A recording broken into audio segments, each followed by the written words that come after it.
All right. So I've had a couple of people ask me about unmarked vehicles, unmarked policemen, policemen not wearing name badges, police not showing where they're from. Now, I'm almost positive that as soon as I show this evidence, you're going to say, well, it doesn't matter. They should be able to do what they want anyways.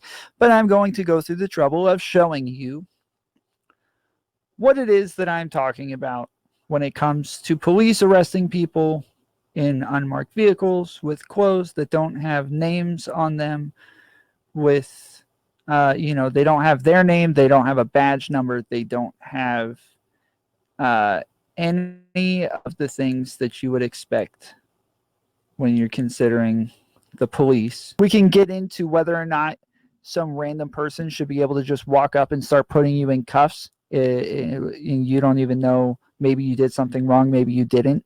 We have due process in this country, but we give authority to few people. We do have things like citizen's arrest, but these are in very particular circumstances. And most of these things are not in those circumstances, so it doesn't make sense for somebody to be getting arrested by someone who is not in a police uniform.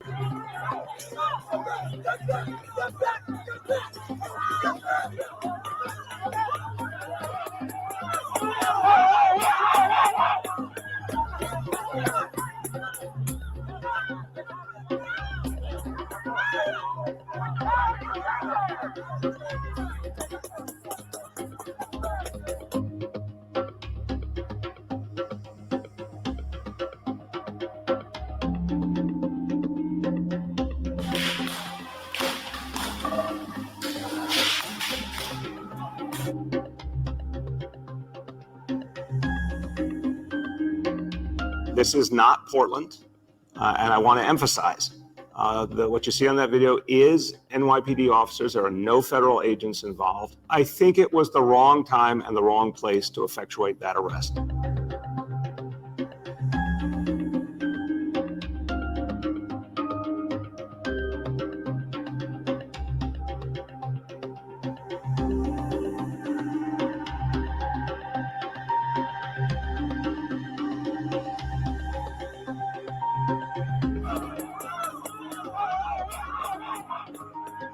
I am not supporting these sources. I'm not saying that somehow Rachel Maddow or MSNBC are great sources. Take it with a grain of salt, if you will. Random pseudo-military armed, identified men roaming around the vicinity of the president, apparently answerable to him and his administration, but nobody's really sure. I mean, are you supposed to obey these people if they point guns at you? What if it turns out they are just random citizens? Who are they working for? I mean, this is not a very American look. This is like kind of Libya, right? Like this is weird. This is not how law enforcement is supposed to work around the White House. That said, even as these guys were told to take off their insignia and name badges by someone, nobody will even admit to giving that order. Eventually, you put these guys out in public, then enough people are going to post enough close-up images of them online that people are going to start recognizing something about them eventually. A WTOP reporter named Alejandra Alvarez posted some close-up photos of some of these guys, and specifically some of the T-shirts that they were wearing under their otherwise unmarked gear. After Alvarez posted these photos for WTOP, some reporters in Texas at the Dallas Morning News were able to confirm that, yes, at least some of these guys deployed like Gaddafi's bodyguards, but in the streets around Washington and streets around the White House, they were able to confirm that at least some of them were from two federal prisons in Texas. The Federal Correctional Institution at Three Rivers. Three Rivers, Texas is about halfway between San Antonio and Corpus Christi, and another federal prison complex in Beaumont, Texas as well. I don't know if I saw somebody coming to arrest me with clothes on that said that they're from a federal prison, then I would respect their authority. Then I would think, oh, yes, you have the right to arrest me. I don't know that I would think that. I don't know that any of you would stop and think that either. I don't know who would stop and say, oh, yeah, prison guards are allowed to arrest citizens. They sent officers to go patrol protests in Washington? without insignia, except some of them kept on T-shirts or other little bits of gear that gave away telltale signs of where they work in their day jobs. I mean, ultimately, you can't stay anonymous forever, even if the Attorney General wants you to be for some reason. The Bureau of Prisons sending corrections officers from federal prisons in Texas to walk the streets of Washington carrying guns and answering maybe to the Attorney General while not wearing uniforms or telling anybody who they are, that is unsettling enough.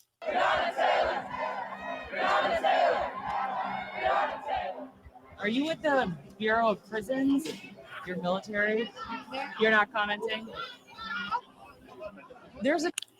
So these guys don't have names on, they don't have numbers on. It doesn't say if they're with the Army, the Navy, the Coast Guard. Doesn't say any of this. The disturbing trend of unidentified security forces showing up in the nation's capital. It's been splashed across the front pages of papers. These law enforcement officers display no identification. They wear no badges. When asked, they are vague or don't answer at all. But the Department of Justice says today, I could understand why some of these individuals simply wouldn't want to talk to people about who they are, if that in fact was the case. Some reporters have noted an assortment of more than a dozen different agencies, like DEA, ATF, even prison guards from the Bureau of Prisons with training in suppressing prison riots. I probably should have done a better job of marking them nationally as the agency. Point is well taken, but I assure you that no one was specifically told, to my knowledge, not to identify themselves. But people across the country are seeing the use of unidentified forces like you might expect in a country led by an authoritarian regime. Not identifying themselves shields these officers from accountability. So again, all these guys, maybe they have on like name badges and they have identification numbers and stuff like that. But if they do, they're wearing vests on top of them to where you're not able to see. So there's absolutely no reason to stop and respect these guys' authority, to assume that they are in the military or that they're allowed to make arrests or anything like that. You can go and buy fatigues or army gear or riot gear anywhere. You can buy this stuff at any cosplay shop, and that doesn't mean that just because you wear the gear now gives you that you now somehow have authority over others. Protesters who are assaulted or arrested have no way of knowing who's responsible. Even a former Secret Service agent told me today that, quote, playing coy with who you are undermines the credibility of law enforcement in general. And Democratic Senator Chris Murphy plans to introduce a bill requiring uniformed federal agents on domestic security duties to clearly show their names and identify who they're with. The real worry here is that if all of a sudden there are unidentified law enforcement out on the street, that gives an opportunity for right-wing militias, for instance, to put their people out on the streets as well and disguise themselves as law enforcement. We have a long history in this country of police officers, anyone doing crowd control, of identifying who they are, and that needs to start today. Yeah, well, and even the more worrying part to me is that if I'm an American and I carry a gun and some random people run up and they don't have any badges, they don't have any markings or identification numbers, and they're trying to throw me into the back of a van, I'm going to shoot these people in the face. Deservedly so as well. There's absolutely no reason why I wouldn't shoot them. Why wouldn't I? Why would I not shoot somebody who seems like they're just trying to kidnap me? They have absolutely no authority over me whatsoever. There's no reason for me to stop and think, oh, hey, these random dudes in T-shirts and hats, yeah, sure, I'll come with you. I'm not going to shoot you. I don't carry a gun for exactly this reason right here, to stop people like you in case this ever happens. Then we have the Navy SEAL, the Navy veteran, who, I don't know if he was a SEAL, but he's a Navy veteran who was attacked by officers, was obviously not threatening to them whatsoever. We don't know what he said. He could have said different things than what he says he said, but he was attacked and assaulted regardless of what he said. This is the video that's capturing the nation's attention this weekend.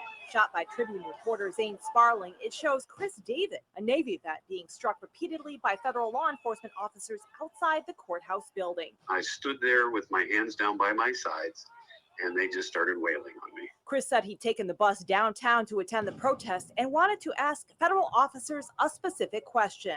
And I stood in the street in front of them, and I started asking them if they thought it was okay to violate their oath of Constitution. Chris says one of the men shoved him backwards. Where I lose balance and fall backwards a little bit and then plant myself.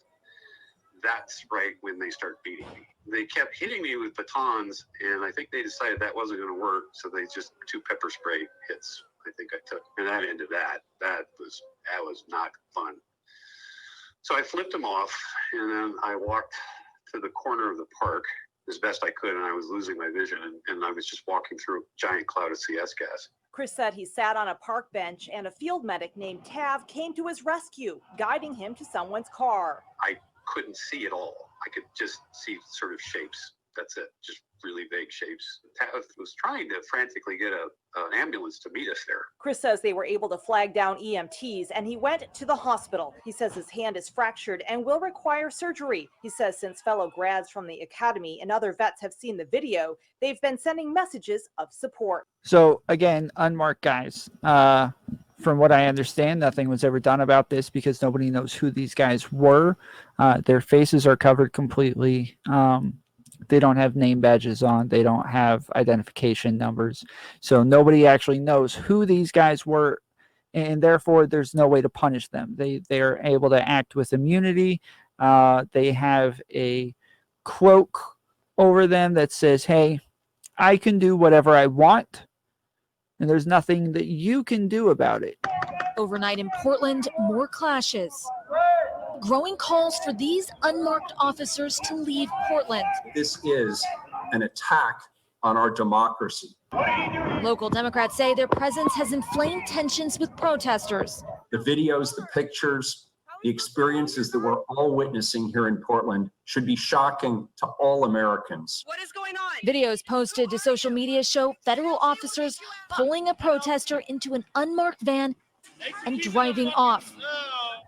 Video from Thursday also shows tear gas, which Portland police say they did not use, prompting questions as to who did. The Department of Homeland Security says the officers are there to protect federal property. I don't know who these guys are. I don't know who they work for. I don't know what department they're from. I don't know what precinct they're from. I don't know their names. I don't know what their faces look like. I don't know their badge number.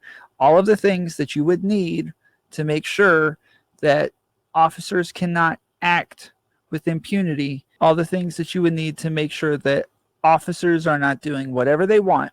Those things are not present in these videos and pictures. Imagine George Floyd's neck was sat on for 9 minutes by unmarked officers with their faces covered in an unmarked van.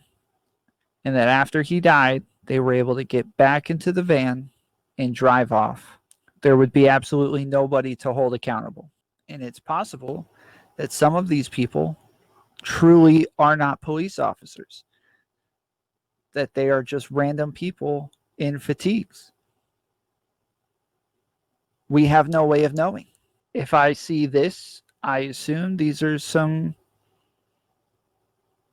weird people dressing up for Dragon Con. They have a shield that says police, but they don't have any badges. They don't have any badge numbers. They don't have names. I see absolutely no identification markings on these guys whatsoever, outside of the fact that they have, a couple of them have shields that say police. Why would I roll over for these guys? Why would I listen to them? Why would I allow them to arrest me? If they start shooting me with rubber bullets, I might as well start shooting them with real bullets. That is assault. You are now assaulting me. I am going to shoot you. They're lucky that in Portland, this is a very liberal city where not a lot of people carry guns. But if they were in the South, if they were in Atlanta, if they were in Texas, which this has happened, they would have a lot more problems.